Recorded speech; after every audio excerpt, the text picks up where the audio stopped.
Welcome back to this channel. So in today's tutorial, I'm going to show you how to convert USDT to SUI token on Bybit Exchange.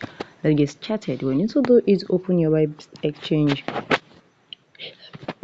So I'm going to search for my Bybit now. You open your Bybit Exchange. Once you open your Bybit Exchange, what you need to do is come here to this your asset. Once you click on this your asset, you're going to say convert. Click on convert.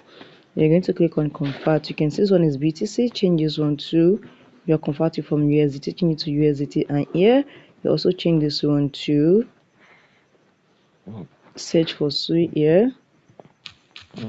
Once click on it, once you click on it like this and you click on this code, you automatically convert your USDT to SUI. It's very easy. So SUI token. So guys, if you found this video helpful, smash the like button, drop a comment and subscribe. Thank you guys.